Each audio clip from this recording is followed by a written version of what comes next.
औज़ुबिल्लाहि मिनश्शैतानिर्रजीम बिस्मिल्लाहिर्रहमानिर्रहीम यासीन वल क़ुरआनिल हकीम इन्नका लमिनल मुरसलीन अला सिरातिल मुस्तक़ीम तंज़ीलल अज़ीज़िर रहीम लितुनज़िरा क़ौमम मा उनज़िरा आबाउहुम फ़हुम गाफ़िलून लक़द हक़्क़ल क़ौलु अला अक्सरिहिम फ़हुम ला युमिनून। इन 7 आयतों का तर्जुमा ये है कि ए इंसान और कुरान हकीम की कसम, बेशक आप पैगम्बरों में से हैं, सीधे रास्ते पर हैं।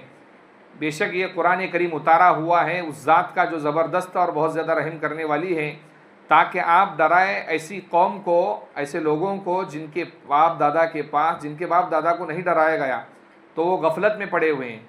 और बेशक बात साबित हो चुकी है उन पर कि उनके अक्सर लोग ईमान लाने वाले नहीं हैं। ये 7 आयतों का तर्जमा है। गुज़िश्ता कल कुरान हकीम की तफसीर मुकम्मल हो चुकी थी। अल्लाह ने आगे कहा तीसरी आयत में, बेशक आप पैगम्बरों में से हैं। पैगम्बरों में से हैं उसकी दलील ये है कि कुरान हकीम आपके पैगम्बर होने की दलील है। आज भी दुनिया के अंदर पूरे यहूदी लॉबी हो या ईसाई लॉबी हो, जानने वाले उनके लोग हो, वो इस कुरान जैसी दूसरी कोई किताब तैयार नहीं कर सकता, कितना ही बड़ा जानने वाला हो अरबी का। हालांकि यहूदी जो मिशनरी हैं, मुस्तशरिकीन हैं, जो इस्लाम के ख़िलाफ़ प्रोपेगेंडा करते हैं, उन्होंने कई आयतों में गलती निकालने की कोशिश की। बिल आखिर वो मजबूर हो गए और कहने लगे कि ये किसी इंसान का बनाया हुआ कलाम नहीं है, इसलिए कि इसके अंदर रत्ती बराबर गलती मिल ही नहीं सकती। तो ये कुरान करीम खुद हुजूर अकरम सल्लल्लाहु अलैहि वसल्लम के पैगम्बर होने को बतलाता है, इस बात पर दलालत करता है कि इसको पैगम्बर ने नहीं लिखा, ये आप सल्लल्लाहु अलैहि वसल्लम पर उतारा गया है। अगर ये पैगम्बर ने लिखा होता तो दुनिया के अंदर कुरान जैसी आज हज़ारों किताब मौजूद होती, लेकिन कुरान के जैसी आज दुनिया में कोई आदमी तो दूसरी किताब तैयार ही नहीं कर सका, आज तक नहीं कर सका। तो ये कुरान हकीम आपके पैगंबर होने की निशानी है। और दूसरी निशानी क्या है?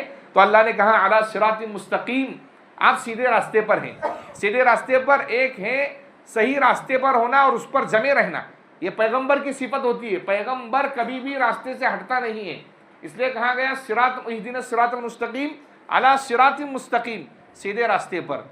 हुजूर अकरम सल्लल्लाहु अलैहि वसल्लम नबी बनाए जाने से पहले 40 साल से पहले पैगंबर जैसे माँ के पेट से पैदा होता है, माँ के पेट के अंदर से ही वो मासूम पैदा होता है।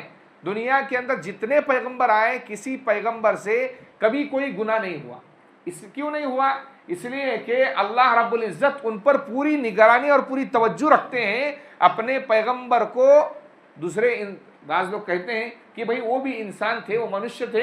तो एक शायर ने, अरबी के शायर ने, गालिबन इमाम इब्न हजर अस्कलानी रहमतुल्लाह अलैह ने ये कहा है, हजरुन ला कल हजर कल याकूती बैनल हजर, बशरुन ला कल बशर कल याकूती बैनल हजर। वो इंसान तो है लेकिन इंसानों के जैसे नहीं। जैसे याकूत पत्थर होता है, हीरा, वो भी पत्थर ही होता है, लेकिन उसकी आम पत्थरों की कीमत लगाई जाती नहीं है। इसी तरह पैगंबर बनाए जाने से पहले भी वो पाक साफ होता है, उससे कभी कोई गुनाह नहीं हो सकता। हुजूर अकरम सल्लल्लाहु अलैहि वसल्लम को नबूवत मिली 40 साल की उम्र में। 40 साल की उम्र में आप पैगंबर बने, लेकिन 40 साल से पहले जो मक्का के लोग थे वो आप सल्लल्लाहु अलैहि वसल्लम को बोलते थे सादिक, बोलते थे कि सादिक यानी ये हमेशा सच बोलने वाले हैं, अमीन, अमानतदार हैं। हुजूर अकरम सल्लल्लाहु अलैहि वसल्लम पर इतना भरोसा था कि हुजूर अकरम सल्लल्लाहु अलैहि वसल्लम को नऊज़ बिल्लाह बुरा भला कहते थे, आपको शायर कहते थे, काहिन कहते थे, नऊज़ बिल्लाह, यहाँ तक के मजनून कहते थे। कुरान हकीम के अंदर 29वें पारे में आया है, वला बिकौली काहिन वला बिकौली शायर, कि शायर की बात नहीं है और न काहिन की बात है, नुजूमी की बात है। अल्लाह ने उसका इनकार कर दिया जो लोग कहते थे। इसके बावजूद वो लोग अपने पैसे, अपनी अमानतें हुजूर सल्लल्लाहु अलैहि वसल्लम के पास रखते थे। इतना होने के बावजूद आप अपनी अमानतें किसके पास रखते थे? इसलिए हजरत हुजूर अकरम सल्लल्लाहु अलैहि वसल्लम जब मक्का मुकर्रमा से हिजरत करने के लिए मदीना मुनव्वरा रातों रात निकले तो सारी अमानतें हजरत अली के पास देकर गए कि सुबह में ये सब अमानतें बढ़ दो। इतना भरोसा था। क्यों? अला सिरातिल मुस्तकीम, आप सीधे रास्ते पर हैं। इसलिए अब सिरातिल मुस्तकीम को सिरातिल मुस्तकीम क्यों कहा गया? देखिए, मुस्तकीम निकला है इस्तिकामत से। इस्तिकामत होता है किसी काम को लगातार करना। ये अल्लाह को बहुत ज़्यादा पसंद है। अल्लाह को वो मुसलमान, वो मोमिन बंदा पसंद नहीं जो जोश में आया तो रात भर नमाज पढ़ ली और जोश गया तो फजर की नमाज गायब कर दी। अल्लाह को ऐसा इंसान पसंद नहीं है। हुजूर अकरम सल्लल्लाहु अलैहि वसल्लम हज़रत आयशा के पास आए तो हज़रत आयशा के पास एक औरत बैठी हुई थी, वो हुजूर अकरम सल्लल्लाहु अलैहि वसल्लम के आने के बाद चली गई। तो हज़रत आयशा कहने लगी ये औरत फला रात भर इबादत करती है और ऐसा है और ऐसा है। तो हुजूर अकरम सल्लल्लाहु अलैहि वसल्लम कहा ऐसा मत कहो, ऐसा मत कहो। फिर हुजूर अकरम सल्लल्लाहु अलैहि वसल्लम ने कहा काम वो हो जो थोड़ा हो लेकिन लगातार हो, थोड़ा हो लेकिन लगातार हो। इसलिए कहा खैरुल अमली मा कल्ल व दल्ल, सबसे बेहतरीन अमल वो है जो थोड़ा हो लेकिन पायदार हो, लगातार चलता हो, लगातार चलता हो। इमाम सिर्री सख्ती रहमतुल्लाह अलैह बहुत बड़े अल्लाह के वली गुजरे हैं, एक दरख्त के नीचे आराम कर रहे थे, दरख्त के अंदर से आवाज आई, दरख्त के अंदर से। बात मतलब अल्लाह ताला इंसानों को सुधारने के लिए बेज़बान चीज़ों से उनको सीधे रास्ते पर लाता है। ये तो अल्लाह के वली थे, इनको करिश्मा बताया अल्लाह ताला ने। तो दरख्त के अंदर से आवाज आई, ए सिर्री सख्ती क्या कर रहे हो? तो कहा सो रहा हूं। तो कहा मेरे जैसा मत बनना। दरख्त ने कहा मेरे जैसा मैं कभी बनना नहीं। तो इमाम सिर्री सख्ती रहमतुल्लाह ने पूछा कि आपके जैसे क्यों नहीं बनना? तो कहा इसलिए कि जहां हवा चलती है मैं उधर चलता हूं, मेरे अंदर इस्तिकामत नहीं है, जिधर हवा चलती है मैं उधर चलता हूं, और ये अल्लाह को पसंद नहीं है। इसलिए मेरा अंजाम ये होता है कि किसान मुझे आखिर में काट देता है, किसान मुझे आखिर में क्या कर देता है? काट देता है। ये दीन इस्लाम उसी वक्त तरक्की पजीर रहेगा जब इसके मानने वाले लोग लगातार काम करते रहेंगे, चाहे थोड़ा करें, लगातार काम करते रहेंगे चाहे थोड़े करें। तो ये हुजूर अकरम सल्लल्लाहु अलैहि वसल्लम के पैगंबर होने की निशानी है कि आप सिरात मुस्तकीम पर है।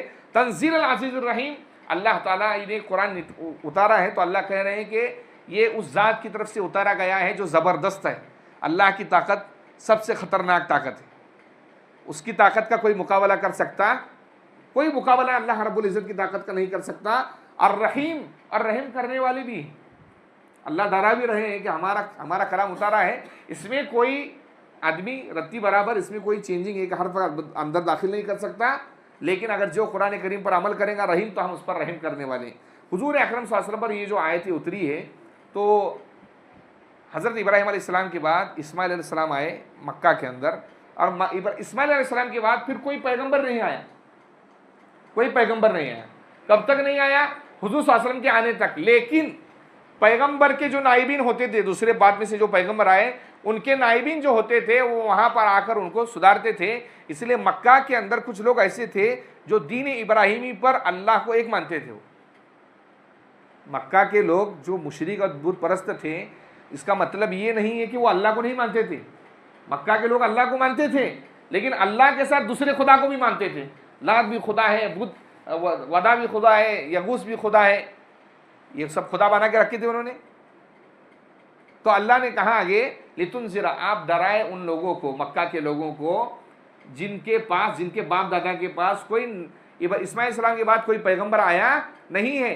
क्योंकि पैगंबर का जो नाइब होता है उस ज़माने के अंदर जो आते थे, वो पैगंबर के जैसे तो असर उनके अंदर नहीं हो सकता।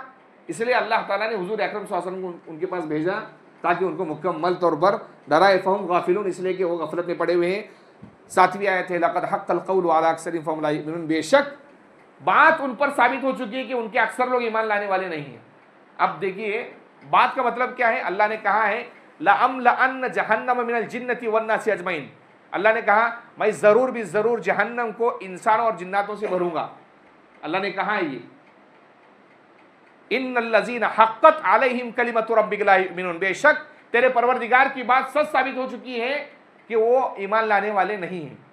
अब जो अल्लाह ने तकदीर में बाज़ मरतबा आदमी ये सोचता है, अल्लाह ने तकदीर भी लिख दिया है कि ये मुसलमान होगा, ये काफिर होगा, ये जन्नत में जाएगा, ये जहन्नम में जाएगा, तो पहले अल्लाह ने फैसला किया है। अब इंसानों पर क्या नऊज़ बिल्लाह जुल्म हो रहा है अल्लाह की तरफ से, ऐसा हो सकता है? लेकिन नहीं, अल्लाह ने इख्तियार दिया है। मिसाल के तौर पर उसकी मिसाल मैं समझाता हूँ। बारिश हो रही है और एक तरफ से नाला है, ऊपर से पानी बरस रहा है और पानी अच्छा आ रहा है वहाँ से, और उसकी दूसरी साइड से जो पानी आ रहा है वो पानी जो है मिट्टी मिला हुआ पानी आ रहा है। अब एक आदमी क्या हुआ, वहाँ जाकर जो है बर्तन लेकर खड़ा हुआ है, बर्तन लिया उसने खड़ा, और पानी पड़ रहा है, तो उसको पानी कैसा मिल रहा है? साफ सुथरा मिल रहा है। और एक आदमी गया, वो वहाँ पर जाकर खड़ा है, उसको बोल रहे कि भाई इधर आ, वो बोल रहा नहीं उधर ही ठहरूंगा बोले मैं, वो गंदा पानी आ रहा है, यहाँ तक कि उसका मटका भरा पानी गंदे पानी से भर गया और इस आदमी का मटका साफ पानी से भर गया। अब इंसानों को अल्लाह ने इख्तियार दिया है, ईमान चुनो या कुफ्र चुनो, ईमान चुनो या कुफ्र चुनो। आपने ईमान चुना तो जो ईमान के साथ अमल करते रहेगा अल्लाह उसका ईमान बढ़ाते रहेंगे, बढ़ाते रहेंगे, बढ़ाते रहेंगे, यहाँ तक कि वो मोमिन कामिल होकर जन्नत में दाखिल हो जाएगा। और जिसने पहले ही कुफ्र चुन लिया, जिसने पहले ही कुफ्र चुन लिया, अब उसका कुफ्र क्या हो रहा है, वो उसके अंदर पड़ा हुआ है। अब अगर हमारे लोग बोलते हैं कि भाई नाउज़ बिल्लाह, ऐसा हो सकता है कि जो काफिर की पेट से पैदा हो रहा है तो कुफ्र के अंदर ही पैदा हुआ, तो अल्लाह ताला ने इंसान को अकल दी। क्या दी है? इंसान को अकल दी, अपने अकल। और आज के ज़माने में अल्लाह ताला ने जो ज़राए बनाए समझने के लिए, इंटरनेट है, कंप्यूटर है, मोबाइल है, और इस्लामी लिटरेचर की करोड़ कुरान की तफसीर और किताबें भरी पड़ी है। इसलिए अगर काफिर पढ़ना चाहे तो पढ़कर इसको मुसलमान बन सकता था। इसलिए काफिरों को जाकर ज़बरदस्ती दावत देना इस ज़माने में मुसलमानों पर वाजिब और फ़र्ज़ नहीं है, दावत आम हो चुकी है इस्लाम की। तो अगर किसी को शक है अल्लाह ने अकल दी है तो किताब पढ़कर मुसलमान बन सकता है। तो अल्लाह ने किसी पर ज़बरदस्ती नहीं किया, कुफ्र उसने चुना है, इसलिए उसका कुफ्र बढ़ता गया। इसलिए अल्लाह ने कहा फ़हुम ला युमिनून, वो ईमान लाने वाले नहीं हैं। इस बात में हुज़ूर सल्लल्लाहु अलैहि वसल्लम को तसल्ली भी दी कि पैगम्बर आप अपना काम करते रहिए, आपने जो काम किया है लोगों को सही रास्ते की तरफ बुलाना, उस पर आपको मुकम्मल सवाब मिलेगा, अगरचे वो ईमान नहीं लाए उससे कोई फ़र्क पड़ता नहीं है। इसलिए हमको इस आयत में हमको ये सबक मिलता है कि हम भी जब भी दीन का काम करें, तफसीर का करें, दावत तबलीग का काम करें, मदारिस का करें, या इंसानों को सुधारने का काम करें, तो हमारा काम है करना, हमारा काम है करना। अल्लाह ने इसके अंदर ये कहा कि आप सिर पर डराइए, ज़बरदस्ती मत कीजिए कि किसी की गर्दन पकड़ के लाके सब में खड़ा कर दी, ऐसा नहीं, डराइए आप। देखिए ज़बरदस्ती इस्लाम लाने के लिए नहीं है, लेकिन इस्लाम में ज़बरदस्ती है, वो इंशाअल्लाह आइंदा कल समझाएंगे। अल्लाह